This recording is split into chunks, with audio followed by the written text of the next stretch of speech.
নমস্কার বন্ধুরা, কেমন আছেন সবাই? গল্প যেখানে সত্যি চ্যানেলের আরও একটি নতুন গল্পে আবারও আপনাদের সকলকে স্বাগত জানাই। আজকে বলবো এক প্রবাদ প্রতিম অভিনেতার গল্প। সুপুরুষ এবং অভিনয়ে সাবলীল।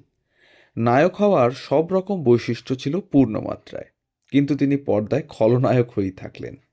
কখনো কখনো চিত্রনাট্যে তার গুরুত্ব টক্কর দিত নায়কের সঙ্গে। তার কথা ভেবে আলাদা করে সংলাপ লেখা হতো। শুধু নামে নয়, অভিনয়েও তিনি ছিলেন যে কোনো ছবির সাফল্য এবং বৈচিত্র্যের প্রাণ। হ্যাঁ, আজকের গল্প প্রাণকে নিয়ে।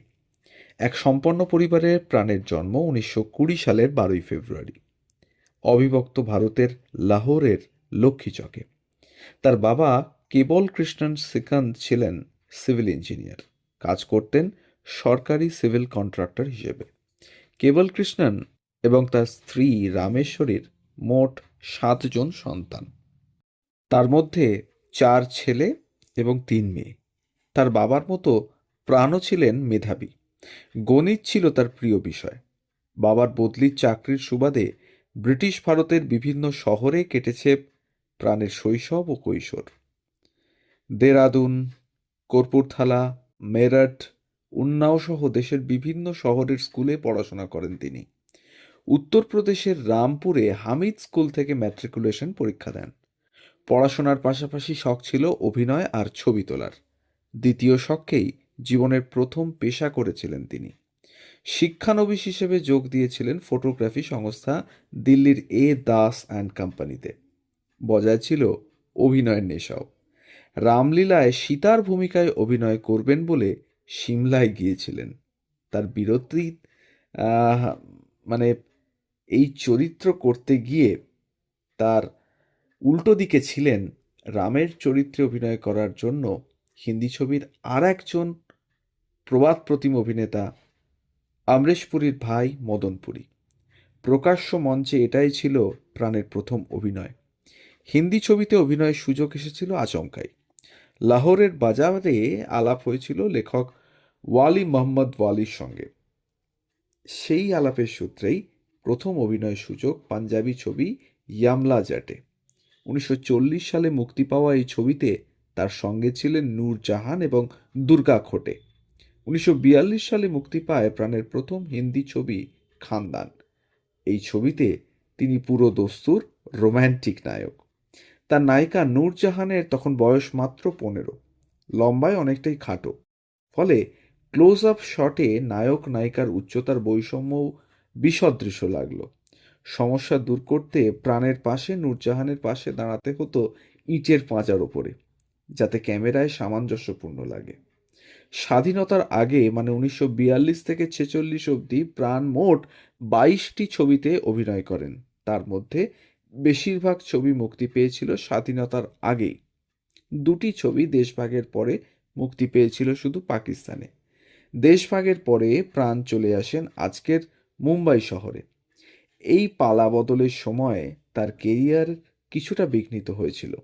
মুম্বাইয়ে প্রাণ কয়েকদিন চাকরি করেছিলেন মেরিন ড্রাইভের ডেলমার হোটেলে।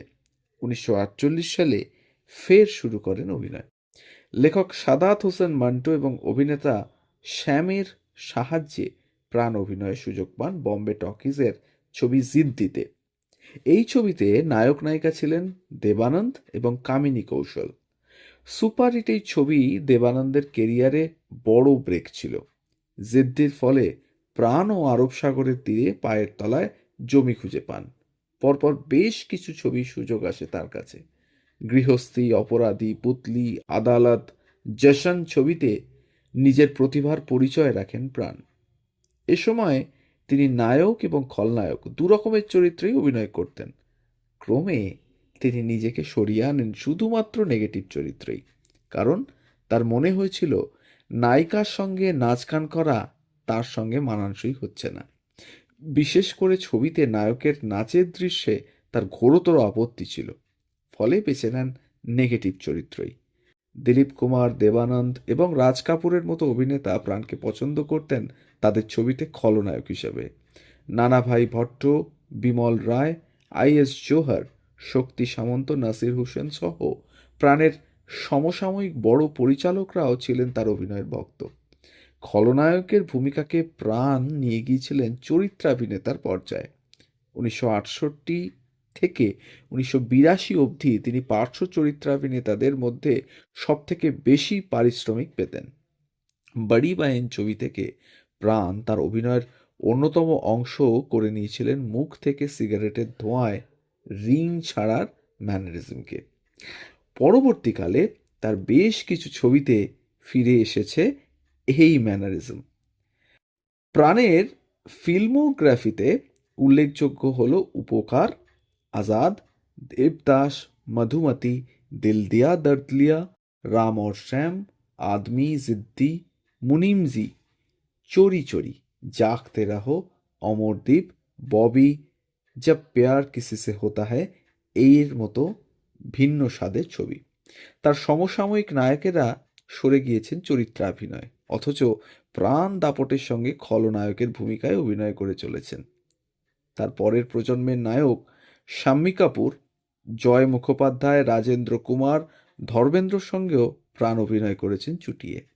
পূজা কে ফুল, কাশ্মীর কি কলি, জনি মেরা নাম, জোশিলা, ওয়ারেন্ট, দেশ পরদেশ তার কেরিয়ারের উল্লেখযোগ্য সব ছবি। পরিণত সময়ে তার অভিনয়ের অংশ হয়েছিল কৌতুক প্রবণতা।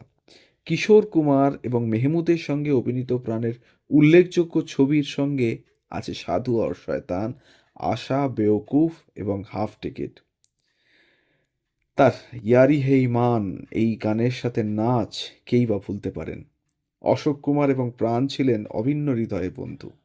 1951 থেকে 1987 সাল অবধি দুজনে কাজ করেছেন 87-এরও বেশি ছবিতে। বলিউডে নায়কের সাম্রাজ্যে পালাবদল হয়েছে, কিন্তু খলনায়কের ভূমিকায় দীর্ঘ কয়েক প্রজন্ম ধরে অভিনয় করে গিয়েছেন প্রাণ। রাজেশ খান্না, অমিতাভ বচ্চনের সময়ও প্রাণ ছিলেন বিকল্পহীন। জঞ্জির, ডন, দোস্তানা, অমর আকবর, অ্যান্টনি, নসিব, শরাবি সহ মোট 14টি ছবিতে অমিতাভের বিপরীতে খলনায়ক ছিলেন এই প্রাণী। 1998 সালে হৃদরোগে আক্রান্ত হন প্রাণ। এরপর অভিনয় প্রায় ছেড়েই দেন তিনি। শুধু অমিতাভ বচ্চনের অনুরোধে অভিনয় করেছিলেন বচ্চনের হোম প্রোডাকশনের ছবি তেরে মেরে স্বপ্নে এবং মৃত্যুদাতায়। 2000 সালের পরে গেস্ট অ্যাপিয়ারেন্স ছাড়া তাকে কার্যত দেখাই যায়নি। একবার মাত্র ছবি প্রযোজনা করেছিলেন প্রাণ। 1991 সালে মুক্তি পেয়েছিল তার প্রযোজিত এবং অভিনীত ছবি লক্ষণ রেখা। অভিনয় করেছেন বাংলা ছবিতেও। প্রথম বাংলা ছবি করতে কলকাতায় এলেন প্রাণ। ছবির নাম জীবন রহস্য। জীবন রহস্য ছবিতে প্রাণের মতো সুপারস্টার অভিনেতা বোম্বে থেকে এসে প্রথম কাজ করলেও এই ছবি বক্স অফিসে কিন্তু হিট করেনি, কারণ ছবির গল্প চিরাচরিত গল্প ছিল না, হয়তো পরিচালনাও ছিল হয়তো একটু দুর্বল। পরিচালক ছিলেন সলিল রায়। জীবন রহস্য ছবি হিসেবে সাফল্য না পেলেও সঙ্গীতে জীবন রহস্য সুপার ডুপার হিট, কারণ গানের কথা লিখেছিলেন পুলক বন্দ্যোপাধ্যায় আর সুর করেছিলেন অভিজিৎ বন্দ্যোপাধ্যায়। এই ছবির 2 দশক পরে 1994 সালে দ্বিতীয় এবং শেষবারের মতো বাংলা ছবি করতে এসেছিলেন প্রাণ। ছবির নাম অজানা পথ। প্রসেনজিৎ ছিলেন এই ছবির নায়ক। উৎপল দত্ত, প্রাণ, শতাব্দী রায় ছিলেন এই ছবিতে। পরিচালক শ্রীনিবাস চক্রবর্তী। অজানা পথ হিট করেছিল জীবন রহস্যের থেকে কিছুটা বেশি। দীর্ঘ 6 দশকের কেরিয়ারে প্রাণ অভিনয় করেছেন প্রায় 300টিরও বেশি ছবিতে। জনজীবনে এতটাই প্রভাব ছিল তার বলিষ্ঠ অভিনয়ের, বলা হয় দীর্ঘদিন অবধি ভারতীয় বাবা মায়ের পুত্র সন্তানের নাম প্রাণ রাখতে বেশ কয়েকবার ভাবতেন। যদি পরে সে নিজের জীবনে খলনায়ক হয়। ইন্ডাস্ট্রিতে তার সম্মানিত সম্বোধন প্রাণ সাহাব, তার কণ্ঠে বরখুরদার বলিউডে আইকনিক সংলাপের মধ্যে অন্যতম। 1945 সালে প্রাণের বিয়ে হয় পরিবারের পছন্দ করা পাত্রী শুক্লা আহলুওয়ালিয়ার সঙ্গে। শোনা যায় তার আগে এক অভিজাত পাঞ্জাবি তরুণীর প্রেমেও পড়েছিলেন তিনি, কিন্তু সে সম্পর্ক পরিণতি পায়নি। প্রাণের 2 ছেলে অরবিন্দ এবং সুনীল এবং 1 মেয়ে পিঙ্কি। তার ছোট ছেলে সুনীলও ছবি পরিচালনা করেছেন। দাদা সাহেব ফালকে, পদ্মভূষণ এবং অভিনয়ের জন্য জাতীয় পুরস্কারের সম্মানিত হয়েছেন প্রাণ। যে কোনো ছবির ক্রেডিট টাইটেলে সবার শেষে লেখা থাকতো অ্যান্ড প্রাণ। আক্ষরিক অর্থে তার উপস্থিতি সবার থেকে আলাদা এবং সেই দিয়েই পার্থক্য গুরুত্ব পাওয়ার মতোই। পরে তিনি নিজের জীবনীর নামও দিয়েছিলেন অ্যান্ড প্রাণ। 2013 সালের 12ই জুলাই 93 বছর বয়সে প্রয়াত হন এই প্রবাদ প্রতিম শিল্পী। বলিউডের তথাকথিত নায়ক এবং খলনায়ক, কোনো ছাঁচেই বোধহয় ফেলা যায় না তাকে। ছবিতে তাকে মেকআপের অবিচ্ছেদ্য অঙ্গ ছিল চোখে হালকা কাজলের ছোঁয়া। সেই কাজল রেখার মতোই তার ভূমিকা ছিল অভিজাত, অনন্য এবং উজ্জ্বল। তো এই ছিল আজকের গল্প। আপনাদের জন্য রইল প্রাণের একটি ছোট্ট জীবনীমূলক গল্প। যদি আমাদের ইনফরমেশন ভালো লাগে আর আমাদের চ্যানেলে নতুন হলে অবশ্যই চ্যানেলটিকে সাবস্ক্রাইব করে একটু পাশে থাকবেন। বেল আইকনটিকে প্রেস করতে ভুলবেন না, যাতে পরবর্তী গল্প খুব তাড়াতাড়ি আপনাদের কাছে পৌঁছে যায় তার জন্য। আর যদি ভালো লাগে লাইক, কমেন্ট আর শেয়ার করে দেবেন। তাহলে শুনতে থাকুন গল্প যেখানে সত্যি। ধন্যবাদ।